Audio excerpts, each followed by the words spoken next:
viendo este video, nosotros conformamos el grupo número 6 de la materia de electrónica de alta frecuencia de la Escuela Superior Politécnica de Chimborazo.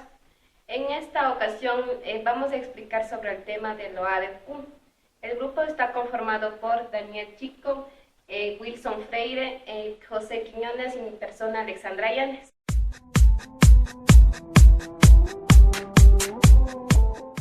A continuación vamos a darle una breve introducción de lo que son los circuitos resonantes. Para que un circuito eléctrico entre en resonancia tienen que cumplirse algunas condiciones. Una de ellas es que la reactancia capacitiva y la reactancia inductiva que tienen nuestros circuitos sea igual. Por lo tanto, entre las dos se deben suprimir y dar un valor total a 0. Otra condición también es que la impedancia total de nuestro circuito sea pura, en pocas palabras, solo ofrezca resistencia, y que nuestra fuente sea de tipo alterno, ya que en una fuente continua no hay variación del voltaje en el tiempo y por lo tanto no entra en oscilación o resonancia.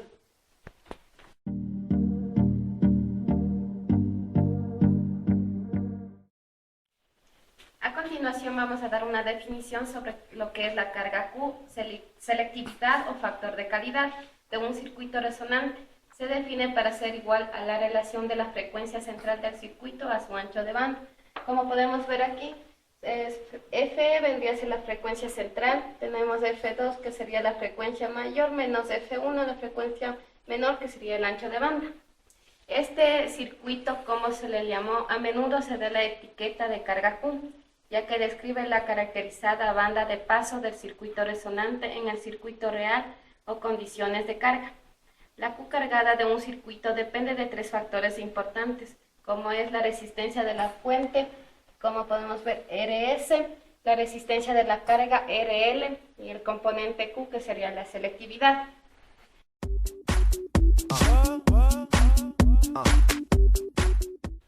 Efecto de la resistencia de la fuente y de la resistencia de la carga en el Q de carga. Esto juega en la determinación de la carga Q de un circuito resonante.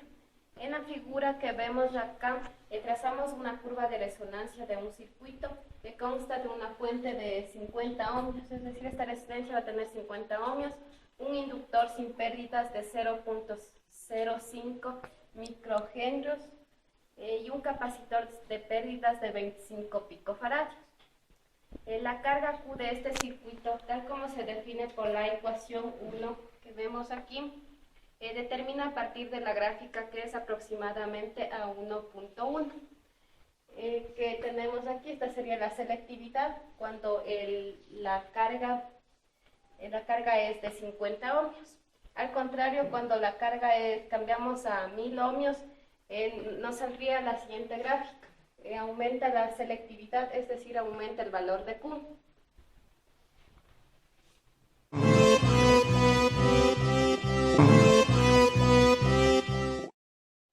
A continuación vamos a explicar lo que sucede cuando se implementa una carga Q y se une a nuestro circuito.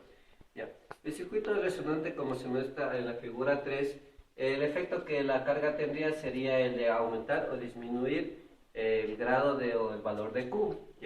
El circuito equivalente para los cálculos de resonancia se muestra en la siguiente figura.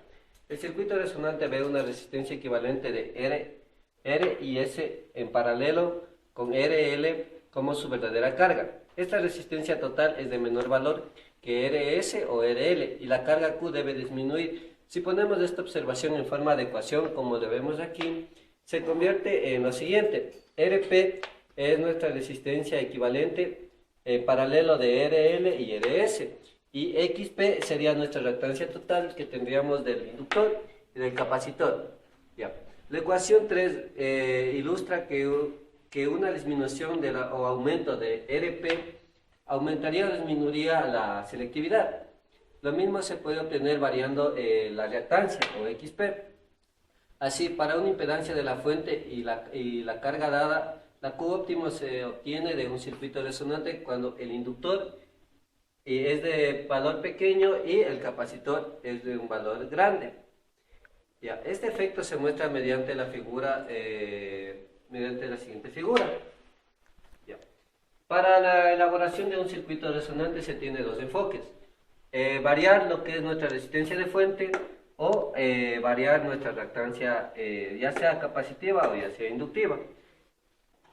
En muchos casos, la fuente y la carga ya vienen dadas por las propiedades propias del circuito, así que no tenemos más opción que solo jugar con los valores del L y C, ya que los inductores y los capacitores son elementos externos que nosotros mediante el cálculo de fórmulas ya vistos en cursos anteriores podemos realizarlos y obtener valores de L y C óptimos que me den un máximo rendimiento o maximizar el valor de Q. Como explicamos acerca de la variación de la resistencia y la reactancia, tenemos los siguientes ejemplos. Cuando tenemos un inductor de 50 nanohenrios y un capacitor de 25 picofaradios con una carga de 50 ohmios, vemos que a una frecuencia de 142.35 MHz, nuestra selectividad es de 1.1, lo que se explica en esta gráfica, donde vemos que nuestro circuito no es para nada selectivo, ya que deja pasar un gran ancho de banda.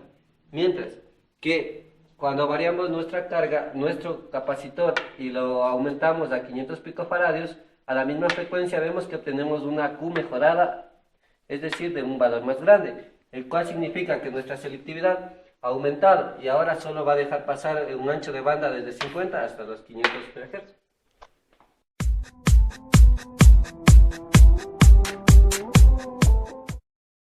El efecto de la componente Q en la carga Q.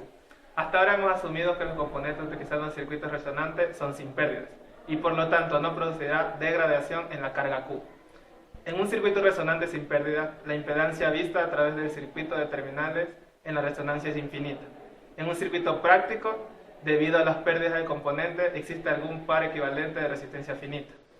Como vemos en la figura siguiente, podemos transformar un circuito en serie a un circuito en paralelo por medio de la siguiente forma, donde RP es igual a Q cuadrado más 1 y todo multiplicado por RS, y donde XP es igual a RP sobre QP, donde RP es el equivalente de las resistencias en paralelo, RS es la resistencia en serie y Q es la componente Q. Si el componente Q es mayor a 10, entonces decimos que RP es aproximadamente igual a Q cuadrado por RS y XP es aproximadamente igual a XS. Estas transformaciones son válidas en una sola frecuencia, porque implican los componentes reactancia que es dependiente de frecuencia.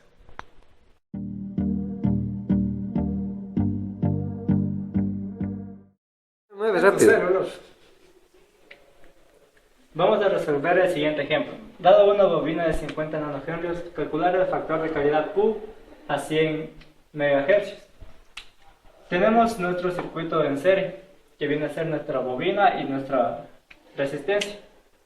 Debemos transformarle a un circuito en paralelo, para lo cual tenemos que hallar nuestro factor de calidad, que es la reactancia equivalente sobre la resistencia. Reemplazando los datos nos da un factor de calidad de 3.14. Como nos dice que nuestro factor de calidad es menor a 10, para encontrar nuestros valores de la resistencia equivalente y nuestro valor de la bobina, necesitamos ocupar las siguientes fórmulas. Para nuestra resistencia equivalente viene a ser factor de calidad al cuadrado más 1 por la resistencia. Reemplazando los datos nos da una resistencia equivalente de 108.7 ohms. Ahora necesitamos encontrar el valor de nuestra bobina, para lo cual necesitamos encontrar una reactancia equivalente del circuito, que nos da la reactancia del circuito sobre el factor de calidad. Como ya encontramos anteriormente, la resistencia equivalente, reemplazamos los datos con nuestro factor de calidad de 3.14.